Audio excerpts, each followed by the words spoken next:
नमस्कार दोस्तों, इस मूवी के बारे में आपने अभी तक सुन ही लिया होगा, आदि पुरुष। क्योंकि अभी सोशल मीडिया के ऊपर, ट्विटर के ऊपर, यूट्यूब के ऊपर काफी ज्यादा ट्रेंडिंग चल रही है। लगभग हर कोई इसके ऊपर वीडियो बना रहा है कि देखो आदि पुरुष में ऐसा बता दिया, वैसा बता दिया। ये आदि पुरुष डायरेक्ट की गई है मनोज मुंतशिर द्वारा, उससे डायरेक्ट किया है ओम राउत ने। ये मूवी का जब ट्रेलर आया था तभी से ये मूवी काफी ज्यादा कंट्रोवर्सी में रह रही है। जब ट्रेलर आया था तो उस समय पर जिस तरीके से कैरेक्टर्स का रूपांतरण किया गया, जिस तरीके से भगवान को दर्शाया गया, जिस तरीके से वीएफएक्स दर्शाए गए, उसके ऊपर काफी ज्यादा कंट्रोवर्सी हुई थी। अभी रिसेंटली जब ये मूवी रिलीज हो गई तो उसके बाद में जिस तरीके के डायलॉग्स का प्रयोग किया गया भगवान को लेके, वो डायलॉग्स के लिए काफी ज्यादा कंट्रोवर्सी हो रही है। उन डायलॉग्स का प्रयोग मैं इस प्लेटफॉर्म पे कर भी नहीं सकता। इस तरीके के डायलॉग्स जो हैं वो इस मूवी के अंदर दर्शाए गए। रिसेंटली कुछ डायलॉग्स को लेके, इवन माता सीता के बर्थ लोकेशन को लेके नेपाल ने यहां पर आपत्ति जताई है, जिसके बाद में नेपाल ने कहा है कि कुछ डायलॉग चेंज करो, नहीं तो फिर हम लोग भारतीय मूवी को काठमांडू जैसे शहरों के अंदर कभी रिलीज होने ही नहीं देंगे। हिंदी मूवी नहीं बल्कि किसी भारतीय मूवी को रिलीज नहीं होने देंगे, इस तरीके की धमकियां भी वहां से आई हैं। तो दोस्तों, पूरी कंट्रोवर्सी क्या है नेपाल को लेके, उसे मैं शुभेंद्र सिंह चौहान इस सेशन के अंदर डिस्कस करूंगा। बट उसके पहले आप लोग मेरे साथ में SRC10 टेलीग्राम ग्रुप के ऊपर जुड़ सकते हो। मेरे क्लास की अपडेट, पीपीटी, पीडीएफ आपको यहाँ पे मिल जाती है। इसके अलावा एक बहुत ही इंपॉर्टेंट अनाउंसमेंट है। अगर आप लोगों को यूपीएससी सीएससी की तैयारी करना है तो आप लोग हमारे अग्निपथ बैच के अंदर जुड़ सकते हो। अग्निपथ बैच एक ऐसा बैच है जहां पर इंडिया के टॉप एजुकेटर आपको कंप्लीट यूपीएससी सीएससी की प्रिपरेशन कराएंगे, जहां पर आप लोगों को प्रीलिम्स के लिए, मेंस के लिए और इंटरव्यू के लिए कंप्लीट तैयारी कराई जाएगी, जिसके अंदर सीसेट इंक्लूड होगा, एथिक्स इंक्लूड होगा, जीएस 1 2 3 4 सब इंक्लूड होंगे। इसके अंदर केवल ऑप्शनल इंक्लूड नहीं होगा, उसके अलावा सब कुछ आपको यहां पर पढ़ाया जाएगा। आपको अपने ऑप्शनल की तैयारी अलग से करनी पड़ेगी। इस कोर्स के अंदर आप लोगों को टेस्ट सीरीज मिलेगी। इस कोर्स के अंदर आपको स्टडी मटेरियल मिलेगा, मतलब आपको अलग से फिर और कुछ लेने की जरूरत पड़ेगी नहीं। और ये पूरा कोर्स केवल 14,999 के अंदर पड़ेगा। उसके अंदर भी अगर आप लोग कोड यूज करोगे SRC10 तो आपको ये सब्सक्रिप्शन जो है वो केवल 7,999 में मिलेगा। मतलब दिन का 5 रुपए में आप यूपीएससी की तैयारी कर पाओगे। इससे अच्छा मौका आप लोगों को नहीं मिलेगा। जाओ सब्सक्राइब करो, SRC10 कोड का प्रयोग करो। याद रखना, SRC10 कोड का प्रयोग करने के बाद में आपको हाईएस्ट डिस्काउंट तो मिलेंगे ही, साथ में मेरे द्वारा 1-on-1 मेंटरशिप मिलेगी। तो जाओ सब्सक्राइब करो, SRC10 कोड का प्रयोग करो। इसके अलावा बोध बैच जो है वो शुरू हो चुकी है, शुरू नहीं हुई है, 15 जुलाई से हम लोग लॉन्च करेंगे। ये हिंदी मीडियम के बच्चों के लिए।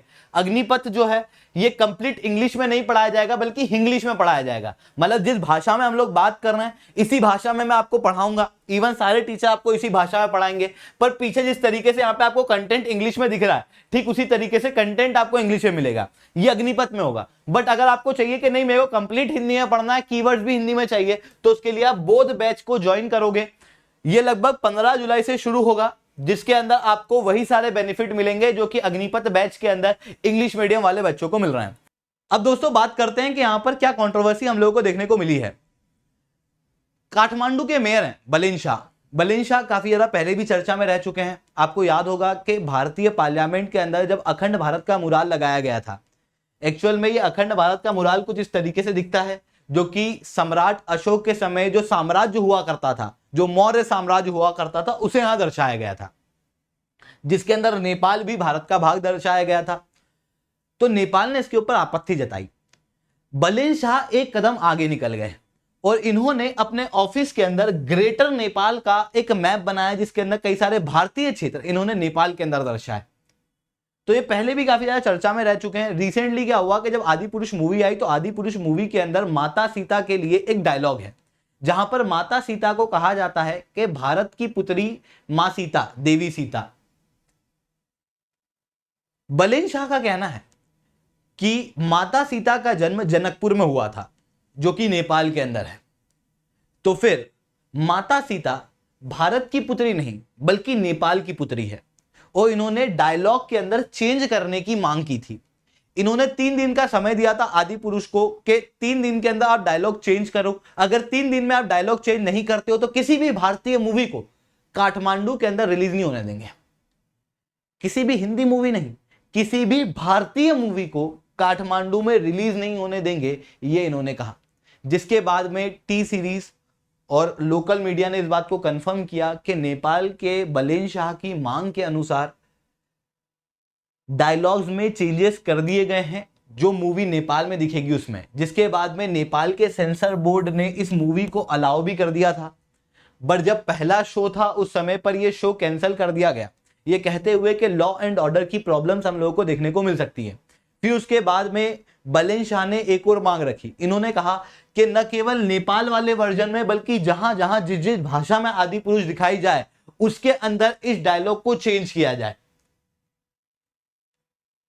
हालांकि अभी तक हर एक भाग में या फिर हर एक जगह पे जो मूवी दिखाई जा रही है उसके अंदर चेंजेस होंगे या नहीं होंगे, उस चीज के ऊपर किसी भी चीज को कंफर्म नहीं किया गया है अभी आदि पुरुष मूवी के जो निर्माता है उनके द्वारा, ना ही टी सीरीज द्वारा अभी तक कोई भी रिस्पॉन्स यहां पर दिया गया जिस समय पे मैं ये वीडियो बना रहा हूं। पर दोस्तों यहां पर बात आती है कि माता सीता का जन्म कहां हुआ था, क्या इसकी कंट्रोवर्सीज हैं, तो उसे देखने का प्रयास करते हैं। माता सीता, जिन्हें सिया भी कहा जाता है, जिन्हें जानकी भी कहा जाता है, जिन्हें मैथिली भी कहा जाता है, जिन्हें वेदेही भी कहा जाता है, जिन्हें भूमिजा भी कहा जाता है, माता सीता का जन्म भूमि से हुआ था। उनकी माता भूमि है, इसी कारण से उन्हें भूमिजा कहा जाता है। राजा जनक को भूमिपुत्री माता सीता धरती पे मिली थी जब वो एक हल चला रहे थे, जब वो खेती कर रहे थे, हल चला रहे थे उस समय पर, और वो मिली थी उन्हें जनकपुर के अंदर। जनकपुर मिथिला के अंदर आता है, इसी कारण से इन्हें जानकी और मैथिली भी कहा जाता है। अब मिथिला आप देखोगे तो मिथिला ये इतना बड़ा साम्राज्य है उस समय पे, इसे मिथिला कहा जाता है, और ये आपको जनकपुर देखने को मिलेगा जो कि नेपाल के अंदर है। इसी कारण से बलेन शाह द्वारा कहा गया कि जनकपुर जो है वो नेपाल में है, ऐसी कंडीशन में माता सीता जो है वो नेपाल की पुत्री है, उन्होंने इसलिए ये ट्वीट किया था। तो ये इशू हम लोगों को यहां पर देखने को मिल रहा है। अब दोस्तों बात करते हैं आदि पुरुष मूवी के बारे में कि आदि पुरुष मूवी के अंदर क्या क्या चीजें हम लोगों को देखने को मिल रही हैं, क्या कंट्रोवर्सीज हम लोगों को देखने को मिल रही है। सबसे पहली कंट्रोवर्सी जो हम लोगों को देखने को मिल रही है वो है जिस तरीके से कैरेक्टराइजेशन किया गया।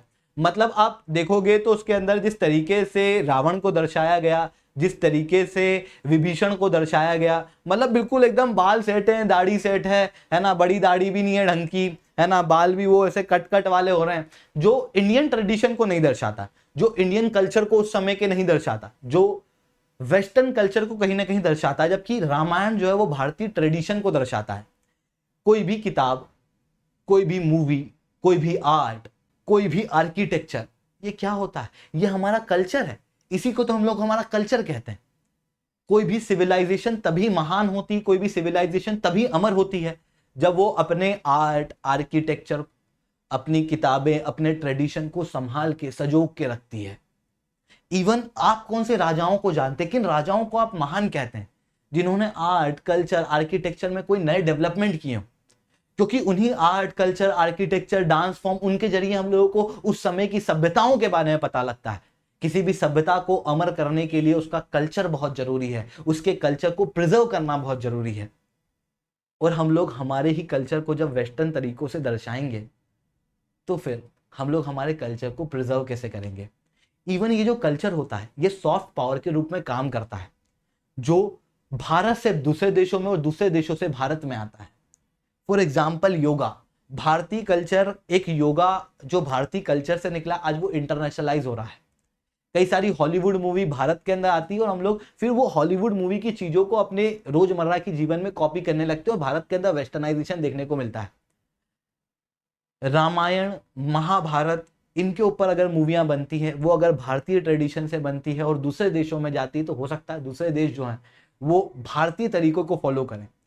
तब भारत के अंदर वेस्टर्नाइजेशन नहीं बल्कि इंडियनाइजेशन ऑफ मॉडर्नाइजेशन होगा। ये कब होगा? जब हम लोग हमारे कल्चर को सही रूप से रिप्रेजेंट करेंगे, जब हमारे कल्चर को हम लोग सही रूप से दर्शाएंगे। इवन दूसरी कंट्रोवर्सी जो इस मूवी के अंदर देखने को मिल रही है वो है डायलॉग्स की। जिस तरीके के डायलॉग का प्रयोग किया गया वो आप सब लोग जानते हो। इस प्लेटफॉर्म के जरिए या फिर किसी भी प्लेटफॉर्म के जरिए मैं तो इस डायलॉग का प्रयोग नहीं कर सकता। इवन अगर आप रामायण देखोगे तो रामायण में उसी के असली स्वरूप में ही उसका अलग ही रस है।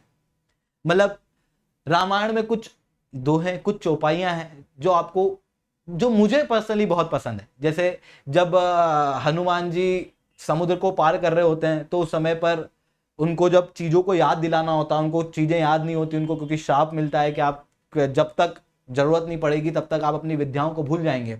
तो उस समय पर उन्हें याद दिलाते हैं जामवन जी, और जामवन जी कहते हैं कि कवण सो काज कठिन जग माही, जो नहीं होई तात तुम पाही। और भी कुछ चौपाई है, जैसे रावण जब विभीषण को लात मार देता है तो उसके बाद में विभीषण कहते हैं कि तुमहु पितु सरस मोहि मारा, राम भजे हित नाद तुम्हारा। एक और चौपाई है जो काफी काफी सुंदर है इसी के बाद में, कि अस कही चला विभीषण जब ही, आयुहीन भय सब तबही। एक और है कि रावण जब ही विभीषण त्यागा, भऊ विभव बिनु तभी अभागा। मतलब आप इसके अंदर रस देख पा रहे हो, इन शब्दों में रस देख पा रहे हो, क्योंकि रामायण अपने असली स्वरूप में ही बहुत अच्छी है। लोग कह रहे हैं कि रामानंद सागर ने जिस रामायण को बनाया था सालों पहले, उसमें कोई वीएफएक्स नहीं था, बल्कि उसके अंदर इंडियन ट्रेडिशन को दर्शाया गया था, जिससे लोग जो है वो अपने आप को लिंक कर पा रहे थे। वो रूप जिसके अंदर वो भगवान को देख पा रहे थे कि हाँ, अगर हमारे भगवान होते तो वो कुछ इस तरीके से दिखते। वो कहीं ना कहीं आदि पुरुष के अंदर मिसिंग रहा, जिसके कारण से ये मूवी जो है वो काफी ज्यादा कंट्रोवर्सी में रही। और इवन अगर आप रामायण महाकाव्य को देखोगे तो वो एक बहुत बड़ा महाकाव्य है, तभी तो वो महाकाव्य है, वो काव्य नहीं है, वो महाकाव्य है। उसे 3 घंटे में समेट पाना अपने आप में काफी ज्यादा मुश्किल है, जिसके कारण से कई सारे प्रसंग जो है वो आदि पुरुष मूवी के अंदर छोड़ दिए गए। ठीक है, जिसके कारण से ये मूवी जो है वो काफी ज्यादा अभी कंट्रोवर्सी के अंदर रह रही है।